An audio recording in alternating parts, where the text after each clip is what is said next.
School की trip की ये पहली रात काफी अजीब साबित हुई। पहले तो आधे रास्ते अचानक स्कूल बस खराब हो गई, फिर मजबूरन एक वीरान में बना होटल लेना पड़ा और अब अचानक जब रात के 2 बजने को हैं तो अंकुर के कमरे में एक अजीब सी बू आ रही है। अंकुर का दोस्त चेतन उसके साथी दिव्यम को ये बात अभी बता ही रहा था कि तभी अचानक अंकुर हांफते हुए उनके कमरे में दाखिल हुआ। उसकी ये हालत देख वो दोनों भी काफी घबरा गए और हड़बड़ाते हुए पूछने लगे कि आखिर क्या हुआ, वो इतना डरा हुआ क्यों नजर आ रहा है। अंकुर की आंखों की पुतलियां मानो फटने को थी, उसकी सांसें फूल रही थी और बदन लगातार कांप रहा था। उसने अपनी लड़खड़ाती जुबान में उन्हें बोला, भाई हमने इस स्कूल ट्रिप पर आकर बहुत बड़ी गलती कर दी, हमें यहाँ नहीं आना चाहिए था। ये सुन चेतन और दिव्यम भी हैरत में थे। उन्होंने फौरन इसका कारण पूछा तो उसने बताया कि उसने अपने कमरे के बाहर एक अजीब सी औरत को देखा जिसकी कमर झुकी हुई थी, बाल दूध से सफेद मगर चेहरा पूरा काला। होटल के कमरे से बस मुझे ही घूर रही थी। मुझे बहुत डर लग रहा है, हमें यहाँ से चलना चाहिए। चेतन और दिव्यम समझ गए कि अंकुर बिना किसी बात के ही डरा हुआ है। स्कूल ट्रिप के दौरान देखी भूतिया फिल्म का खौफ अभी भी उसके जहन में कैद है। उन्होंने उसे समझाया कि ऐसा कुछ भी नहीं है, ये होटल बिल्कुल सुरक्षित है। यहाँ तक कि इस होटल के नीचे वाली फ्लोर पर एक मंदिर भी है। मगर अंकुर ने तो एक जिंदा खौफ का मंजर अपनी नजरों के सामने देखा था। वो कैसे इस बात से राजी हो सकता था। उसे यकीन दिलाने के लिए चेतन और दिव्यम ने उसे साथ लेकर बाहर जाने का फैसला किया। अंकुर डरा हुआ था। उसके लाख मना करने के बाद भी वो नहीं माने और उसे साथ लेकर इस खौफ में गर्क रात के बीचों बीच बाहर की तरफ निकल पड़े। होटल से कुछ ही दूरी पर पहुंचने तक अचानक दिव्यम को प्यास लगी। उसने कहा, मुझे आसपास पानी बहने की आवाज सुनाई दे रही है। यहाँ आसपास कोई नदी या तालाब जरूर है। इसी तलाश में तीनों पानी ढूंढने के लिए निकल पड़े। कुछ ही देर में तालाब तो मिल गया मगर वो होटल का रास्ता भूल गए। इतने घने जंगल में मोबाइल नेटवर्क बिल्कुल भी नहीं आ रहा था, गूगल मैप्स भी नहीं चल रहा था। अब रात के करीब 3 बजने को थे और तीनों को हल्का हल्का डर लगने लगा। तीनों जैसे तैसे रास्ते तलाशने में लग गए। इस कोशिश में आगे बढ़ते हुए अचानक चेतन अंकुर और दिव्यम से अलग हो गया। थोड़ी देर बाद जब उन्हें महसूस हुआ कि चेतन उनके साथ नहीं है तो वो डर गए और जोर जोर से चिल्लाकर उसे आवाज लगाने लगे। मगर दूसरी ओर से सिर्फ सन्नाटा लौटकर आ रहा था। तभी अचानक अंकुर को महसूस हुआ कि जैसे कोई थोड़ी दूर पर मौजूद झाड़ियों के बीच बैठकर हंस रहा है। उनका खौफ अब धीरे धीरे उफान चढ़ने लगा मगर वो चाहते हुए भी बिना चेतन को साथ लिए होटल नहीं लौट सकते थे। ऐसे में उन्होंने झाड़ियों की तरफ बढ़ने का फैसला किया।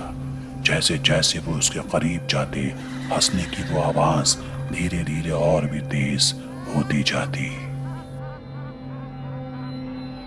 जैसे ही वो उस झाड़ियों के करीब पहुंचे उन्होंने देखा कि चेतन के हाथ में एक कुदाल है और वो जोर जोर से हंसते हुए एक कब्र खोद रहा है।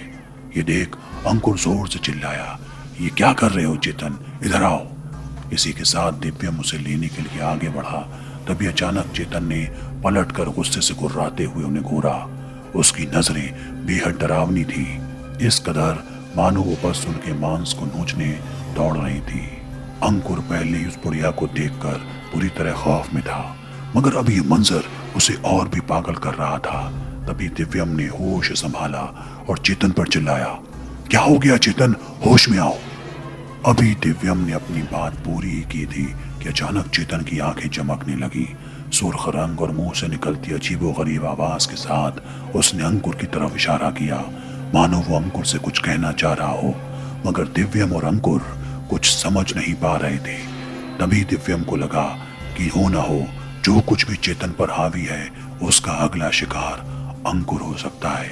इसलिए उसने फौरन अंकुर को चौकन्ना कर दिया और खुद चेतन के करीब जाने का फैसला किया। जैसे ही वो धीमे कदमों से चेतन के करीब बढ़ा, चेतन ने कुदाल के हैंडल को अपने सिर पर दे मारा, जिससे वो बुरी तरह घायल होकर बेहोश हो गया। बेहोशी के बाद भी जब दिव्यम ने चेतन के पास जाने की कोशिश की तो एक अजीब सी आवाज ने पूरे माहौल को बुरी तरह दहला दिया और अचानक ही सब कुछ शांत हो गया।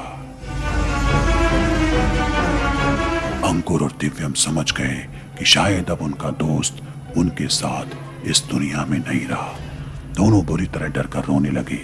एक रात नामालूम उनके लिए कितने खौफनाक तोहफे लेकर आई थी। ये वक्त मातम मनाने का नहीं था, बल्कि होटल लौटने के रास्ते की तलाश करने का था। अगर जल्द से जल्द उन्होंने ऐसा नहीं किया तो हो सकता है कि उस ताकत का अगला शिकार अंकुर और दिव्यम में कोई भी हो सकता है। दोनों होटल की तरफ रास्ते तलाशते हुए एक खंडहर में जा पहुंचे। ये खंडहर अंधेरे में गुप्त था, लेकिन उन्हें वहां कुछ सूखी लकड़ियां नजर आईं। उन्हें ख्याल आया कि इस अंधेरी रात में अगर उन्हें आग की रोशनी मिल जाए तो ये रास्ता उनके लिए थोड़ा आसान हो सकता है। इसके साथ ही वो दोनों आग जलाने की कोशिश करने लगे, मगर आग जलाएं कैसे? ना तो उनके पास लाइटर था और ना ही माचिस। वो आसपास ही कुछ ढूंढने लगे, लेकिन तभी उस खंडहर में एक अजीब सी चीख गूंज उठी। ये आवाज चेतन की थी। अंकुर और दिव्यम ने एक बार फिर चेतन की तलाश शुरू की, लेकिन इस बार दिव्यम ने देखा वो चेहरा जो शायद इस पूरी हरकत के पीछे एक असल वजह था।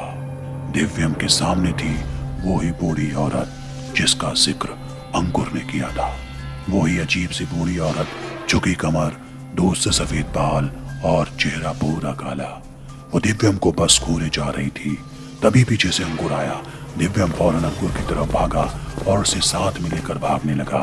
तभी अंकुर ने अपना हाथ छुड़ाया और जोर जोर से हंसने लगा।